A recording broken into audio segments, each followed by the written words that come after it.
कल देखूंगा वो कौवा कैसे मुझे उल्लू बनाकर मेरे खेत से मेरी फसल खाता है। कौवा जंगल जाकर बहुत खुश था। वो जो मकई अपने साथ लाया था वो तोते और कबूतर के सामने बैठकर खाता है। वाह वाह, मजा ही आ गया। ये मकई तो बहुत स्वादिष्ट है। यार कौवे, थोड़ी सी मकई मुझे भी दे दो। हाँ ठीक है, अगर तुम मेरे घर का काम कर दो तो मैं तुम्हें भी मकई दे सकता हूँ। मैं भी करूँगा, मैं भी कभी आपके घर का सारा काम करूँगा। मुझे भी मकई दे देना। ठीक है, तो फिर जल्दी से मेरे साथ आ जाओ। कहता है। तोते, तुम जल्दी से मेरे घर की सफाई सुथराई कर दो, और कबूतर तुम जल्दी से मेरे सारे बर्तन धो दो, फिर मैं तुम दोनों को मकई दूंगा। फिर कबूतर अपने काम में लग जाता है और तोता कौवे के घर की सफाई सुथराई करने लगता है। दोनों अपना अपना काम खत्म कर देते हैं। कौवे, मैंने काम कर दिया है, अब मुझे मकई दे दो। मैंने भी काम कर लिया है, मुझे भी मकई दो।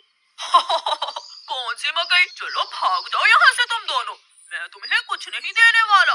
तुम धोखेबाज हो, तुमने धोखे से हमसे अपना काम करवाया और अब हमें भूखे ही भेज रहे हो। कबूतर और तोता वहाँ से चले जाते हैं। कौवा हर रोज की तरह अगले दिन भी किसान को पागल बनाने के लिए किसान के खेत में चला जाता है। कौवा किसान के पास जाता है और किसान से कहता है।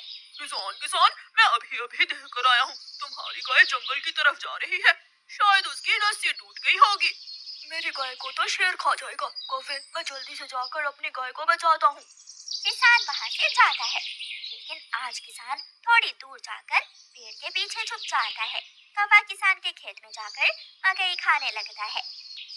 तो ये कौवे का बच्चा इसलिए मुझे हर रोज किसी न किसी तरह खेत से खेल देता है। जब तक मेरे पास बड़ा दिमाग है, मुझे किसान की फसल खाने से कोई नहीं रोक सकता।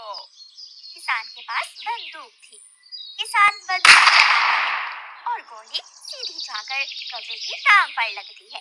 कौवा बहुत मुश्किल से वहाँ से भागता है और किसी न किसी तरह अपने जंगल वापस पहुँच जाता है। वो अपने घर के बाहर आकर गिर जाता है। हाय, मर गया, मर गया।